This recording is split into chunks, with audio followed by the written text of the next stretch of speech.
Bonsoir à tous, bienvenue au Château-Musée Louis-Philippe AE. Ce soir, nous nous intéressons à la notion de portrait avec une exposition du FRAC, le Fonds régional d'art contemporain. Le portrait continue de préoccuper les artistes qui aiment tant détourner les modes et les codes.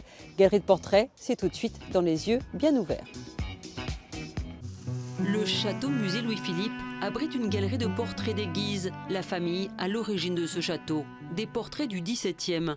Avec son exposition, le FRAC entend amorcer un dialogue transhistorique avec les artistes contemporains. Car aujourd'hui, le portrait n'est plus un genre, mais les artistes s'en emparent pour en détourner les codes. Il a fallu réinventer le portrait, notamment avec l'arrivée de la photographie. Le rapport à la réalité, eh bien, la photographie le prend en charge, donc il faut essayer de trouver dans le portrait quelque chose d'autre. Et à partir de la photographie, eh bien, il y a une multitude de moyens d'expression qui vont être donnés à l'artiste, et c'est vraiment cette multitude d'expressions qui va faire que le portrait va changer progressivement. L'exposition nous emmène dans plusieurs univers, du portrait a priori classique, de face, de buste ou de trois quarts, mais réinterprété, pour nous conduire sur des portraits défigurés. L'exposition nous montre aussi les multiples supports qui permettent aux artistes d'opérer un décalage avec la représentation traditionnelle. La technique a une implication également sur la façon dont le portrait peut être perçu. Et là, on a véritablement un jeu entre œuvres anciennes et œuvres actuelles, puisque certains de ces artistes utilisent des photographies de la fin du 19e, début 20e ou des gravures, mais par le jeu des formats, par le jeu des techniques, cela devient des œuvres complètement contemporaines. Ces portraits dénotent avec ceux de la Galerie des Guises. Tous ont la même pose, les mêmes apparats. Cette multiplicité de portraits, l'aspect en série, efface l'individu pour donner de l'importance à la notion de grande famille.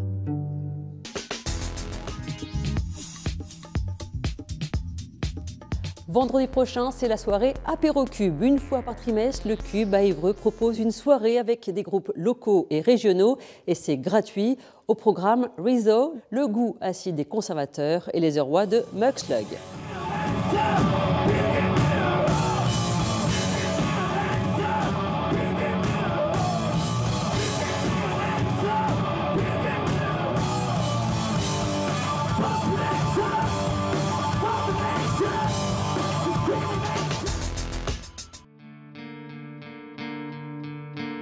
Le théâtre de Bernay rouvre ses portes. Il était fermé depuis 2016. Plus grand, tout beau, tout neuf. Il reprend donc du service dès ce soir avec de la musique et demain avec du cirque contemporain et la compagnie El Nucléo, un solo de cet artiste né en Colombie qui nous invite au voyage. Il nous parle de l'intime avec le corps et les mots.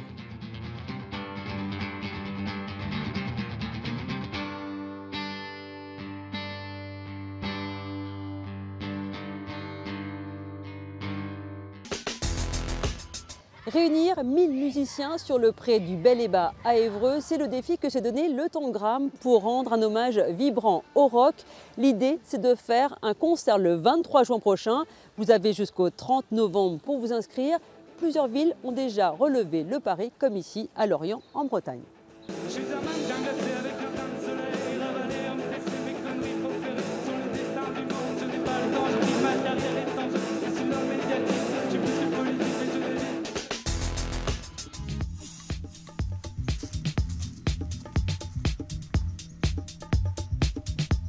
Les bijoux d'Elsa Triolet exposés à Saint-Étienne-du-Rouvray. Cette écrivaine engagée dans la résistance a dessiné et confectionné dans les années 30 une collection de bijoux présentés aux maisons de haute couture parisiennes. Cette exposition est l'occasion aussi de redécouvrir le parcours de cette femme résolument moderne et qui s'est engagée tout au long de sa vie pour défendre l'accès à la culture pour tous. C'est son mari, le poète Louis Aragon, qui a fait don de cette collection à la ville à la mort d'Elsa Triolet.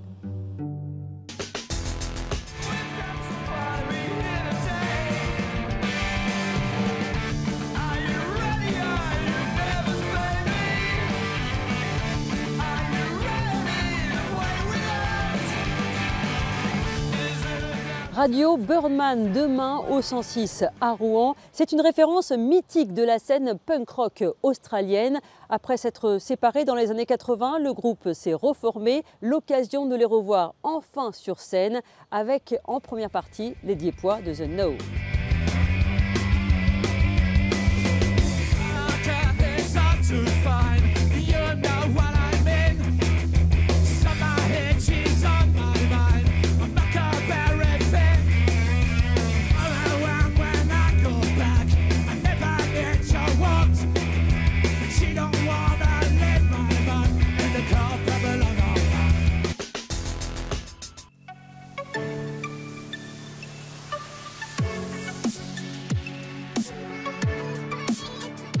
Il est encore temps d'aller au Palais Bénédictine à Fécamp pour l'exposition In Mordicus, etc. Les deux artistes havraises, Roska et Roska, ont créé à partir de simples grillages des œuvres sculpturales qu'elles mettent en scène. C'est plein de poésie et d'humour et c'est la dernière exposition présentée par le Palais Bénédictine après 30 ans consacrés à l'art contemporain.